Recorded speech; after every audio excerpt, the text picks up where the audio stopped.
Hello viewers, medicine tips 78 YouTube চ্যানেলের পক্ষ থেকে আপনাদের জন্য বা আপনাদের বাচ্চাদের জন্য আজকে নিয়ে এসেছি ডেক্সেল নিও আপনার সিরাপ। এটি পালসি কোম্পানির ম্যানুফ্যাকচার। এটি ভিটামিন D3 ওরাল সলিউশন। আপনার স্ক্রিনে দেখতে পাচ্ছেন এটি হচ্ছে 6000 ইউনিট, অর্থাৎ এই সিরাপটি হচ্ছে আপনার ভিটামিন D3 ওরাল সলিউশন। এটি খাবার জন্য ব্যবহার করা হয়। তো বন্ধুরা, আপনাদেরকে দেখার চেষ্টা করছি এর দামটা কত। বন্ধুরা দেখতে পাচ্ছেন 460 টাকা ফর 5 সিরাপ, অর্থাৎ এখানে দেখতে পাচ্ছেন 5:5 ml, অর্থাৎ একটি সিরাপই আপনার 5 ml আছে এবং এতে 5টি আছে।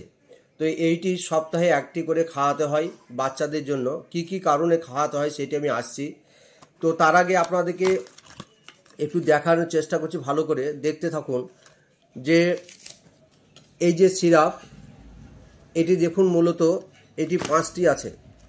এই 5টি সিরাপ এদের দেখতে পাচ্ছেন, এইভাবে আপনারা দেখতে পাচ্ছেন এখানে 5টি সিরাপ আছে। এটি সপ্তাহে একটা করে খাওয়াতে হয়। সে যাই হোক, আপনাদেরকে এইভাবে দেখানোর চেষ্টা করছি। তো আপনারা এই সিরাপটি বাচ্চাদেরকে কেন খাওয়াবেন, কিসের জন্য খাওয়াবেন, কি কারণে খাওয়াবেন, এর খাওয়ালে উপকার কি অপকার কি, সেইটাও আপনাদের আজকের আলোচ্য বিষয়। তো বন্ধুরা, ভিটামিন D3 সিরাপ এটি for treatment and preventions of vitamin D3 and calcium deficiency. যে সমস্ত ভিউয়ার্স আপনাদের বাচ্চাদের ভিটামিন D3 এবং ক্যালসিয়াম সিরাপের ঘাটতি হয়, সেই সমস্ত বাচ্চাদের জন্য আজকের এই ভিডিও। তো as a adjustment for the treatment and preventions of osteoporosis and bone disease, as a supplement when vitamin D3 requirements for the body are high, such as in elderly, after surgery and in growing children. তো বন্ধুরা, এইটি vitamin D3 এবং ক্যালসিয়ামের ঘাটতির জন্য এই সিরাপটি ব্যবহার করা হয়। তাছাড়াও যদি কোনো ক্র্যাক বা চোট বা ভেঙে গেছে সেক্ষেত্রে, বা ফ্র্যাকচার হয়েছে সেক্ষেত্রে বন্ধুরা আপনার সার্জারি পরেও এই সিরাপটি খাওয়ার পরামর্শ দেওয়া হয়। তো এই সিরাপটি মূলত আমাদের calcium osteoporosis, calcium deficiency, vitamin D3 ডিফিসিয়েন্সির জন্য কিন্তু ব্যবহার করা হয়।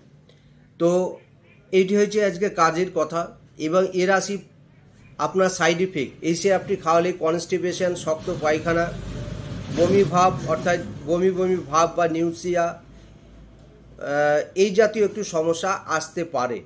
তো বন্ধুরা, আপনাদের বাচ্চারা অনেকেই দেখবেন যে ঠান্ডা ছাড়ছেই না, ঠান্ডা কমছেই না, হালকা শরীর।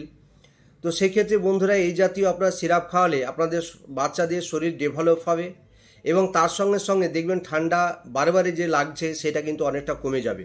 কারণ এক্ষেত্রেও কিন্তু ঠান্ডা বাচ্চাদের দুর্বলতার জন্য আসে এবং অস্টিওপোরোসিস, অর্থাৎ হাড়ের যে ঘনত্ব ফসফরাসের সেটা কিন্তু মাত্রা বাড়ায় এবং ক্যালসিয়াম গঠন করে হাড়টাকে মজবুত করে। তো বন্ধুরা, এইটি হচ্ছে এই বাচ্চাদের জন্য একটি খাবার সিরাপ। তো যদি আপনাদের আরেকটু ভালোভাবে বুঝিয়ে দিই তাহলে মনে হয় ভালো হয়।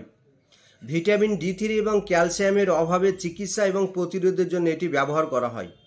অস্টিওপোরোসিস এবং হাড়ের ব্যাধিগুলি চিকিৎসা এবং প্রতিরোধের সহায়ক হিসাবে এটি ব্যবহার করা হয়। একটি পরিপূরক হিসাবে যখন শরীরের ভিটামিন D3 চাহিদা বেশি থাকে, যেমন বয়স্কদের, অস্ত্রোপচারের পরে বা বাড়ন্ত শিশুদের ক্ষেত্রে, সেক্ষেত্রে এটি সাপ্লিমেন্ট হিসাবে আপনাদের বাচ্চাদের কাজ করে। এইটি হয়েছে মেন কথা। তো যাই হোক, এটি যে কোনো রিটেল কাউন্টার ও ফার্মেসিতে পেয়ে যাবেন। এটি খাবার নিয়ম হচ্ছে রোজ সপ্তাহে একবার রাত্রে শোবার সময় 5 ml সিরাপটি সেবন করাবেন। তাহলে আপনাদের বাচ্চাদের ওই জাতীয় সমস্যা কেটে যাবে। তো বন্ধুরা, আগের বড়দের জন্য ট্যাবলেট এনেছি, ভিটামিন D3 60 এনেছি। তো সেক্ষেত্রে আপনারা ব্যবহার করবেন। এটি বড়দেরও ব্যবহার করা হয়। এটি যেহেতু 6000 mg আছে আপনার, ইউনিট আছে, তো সেক্ষেত্রে ব্যবহার করা যায়। এইটি বাচ্চাদের কোন বাচ্চাদের ব্যবহার করবেন আমি সেটা বলে দিই। যাদের বয়স আপনার 2 থেকে 4 বছর বা 5 বছর তাদের ক্ষেত্রে এই যে দেখতে পাচ্ছেন এখানে 6000 আছে, এই 6000 এটি অর্ধেক করে সপ্তাহে একবার সেবন করাবেন। আর যারা বয়স 8 থেকে আপনার 15 বছর তারা এটি একটা করে খাবে। এবং বড়রা যদি খেতে চায়, এটি বড়রা কিন্তু প্রতিদিন একটা করে, অর্থাৎ প্রতি সপ্তাহে একটা করে রাত্রে শোবার সময় 8 সপ্তাহে 8টি খাবার নিয়ম, এটি ডোজ। তো সেইভাবে বড়রা সেবন করবে। তাছাড়াও এটি ক্যাপসুল আকারে পাওয়া যায়, সপ্তাহে একটি করে ক্যাপসুল যদি সেবন করেন সেভাবেও আপনারা নিতে পারেন।